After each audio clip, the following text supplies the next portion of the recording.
बच्चों ये वाला क्वेश्चन भी एनसीईआरटी का बहुत इंपॉर्टेंट क्वेश्चन, इसको कैसे सॉल्व करना है ये मैं आपको बताती हूँ।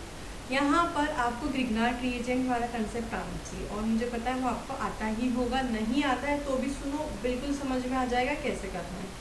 फर्स्ट वाले में बोला है कि साइक्लोहेक्सेन दिया है, साइक्लोहेक्सेन के साथ आपको Br दिया है with Mg in the presence of dry ether, ठीक है ना। तो in the presence of dry ether ये क्या हो जाएगा, MgBr हो जाएगा। तो यहाँ पर ये बन जाएगा आपका MgBr और फिर ये हो गया आपका A। फिर इसका फर्दर हाइड्रोलिसिस किया बच्चों, तो हाइड्रोलिसिस में क्या होता है, it will convert into H+ and OH-। तो ये यहाँ पर लग जाएगा, यहाँ पर जब भी MgBr अटैच होता है Mg के ऊपर कितना चार्ज आ जाता है, +2, और Br के ऊपर -1 और R के ऊपर भी -1, ठीक है ना। तो यहाँ पर H2O जो है वो ब्रेक डाउन होगा H+ और OH- में, तो H+ यहाँ पे आ जाएगा क्योंकि यहाँ पे -1 चार्ज है, ठीक है ना। और MgBr अलग हो जाएगा और Mg का एक जो चार्ज है वो सेटिस्फाई करेगा कौन, OH। तो ये हो गया MgBr और OH। तो हमेशा ध्यान रखिएगा कि जब इस तरह से रिएक्शन कर रहे हैं अपन कि अल्काइल हैलाइड को Mg से रिएक्ट करके हाइड्रोलिसिस कर रहे हैं, तो हमेशा एल्केन बनेगा, ठीक है ना बच्चों। सेकेंड वाला करें, चलो सेकेंड वाले में क्या करना है कि RBr है, तो ये हो गया RBr plus Mg in the presence of dry ether, ठीक है ना।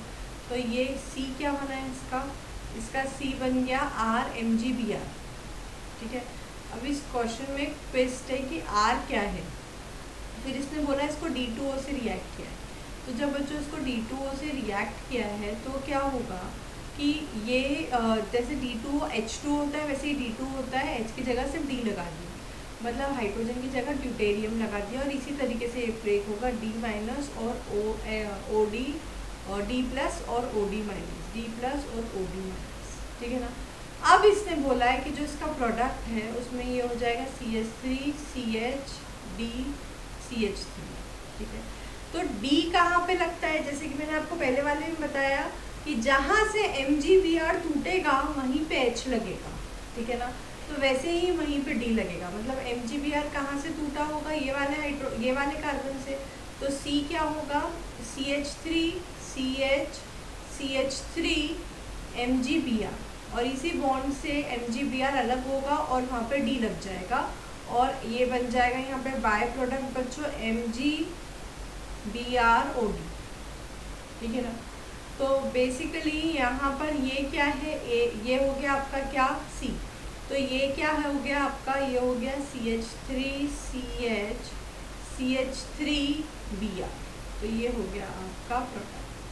तो इस तरीके से आपको यहाँ पे प्रोडक्ट दे के रिएक्टेंट बनाना है।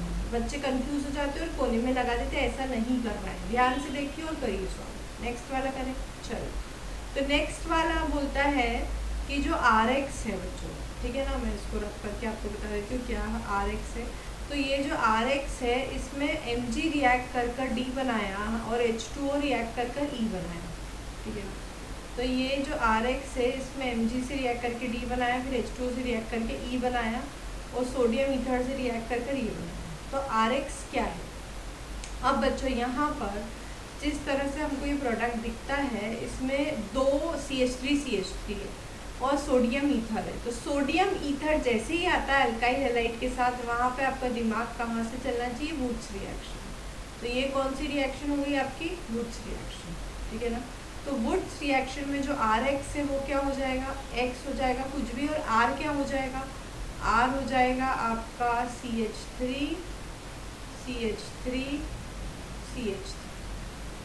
क्यों ऐसा, क्योंकि जब ये रिएक्ट करेगा Na ईथर से, तो Na ईथर से जब ये रिएक्ट करेगा तो ये कैसे बनाएगा, CH3 ये हो गया। फिर ये डबल हो जाएगा नंबर, मतलब X वहाँ पे हट जाएगा, दूसरे मॉलिक्यूल का एक और मॉलिक्यूल का X हट जाएगा, दोनों कंबाइन हो जाएंगे बच्चों, और ये क्या बना लेगा, ये बना लेगा CH3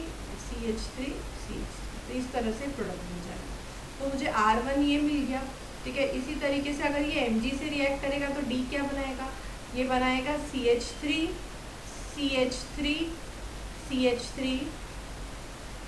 और ये हो जाएगा आपका MgX, ठीक है ना। अब ये MgX से रिएक्ट कर कर H2O हाइड्रोलिसिस करेगा तो क्या बनाएगा बच्चों, ये बना लेगा CH3 है ना, और यहाँ पर H लग जाएगा हाइड्रोलिसिस वाला, और सेकंड प्रोडक्ट क्या बन जाएगा MgX। तो ये बन जाएगा आपका E, ये हो जाएगा आपका D, ये हो जाएगा आपका R1। तो इस तरीके से ये क्वेश्चन सॉल्व होगा। आराम से देखिए, कोई भी डाउट हो तो मुझे कमेंट बॉक्स में ज़रूर बताइएगा, फटाफट ये सॉल्व करिए। Bye bye.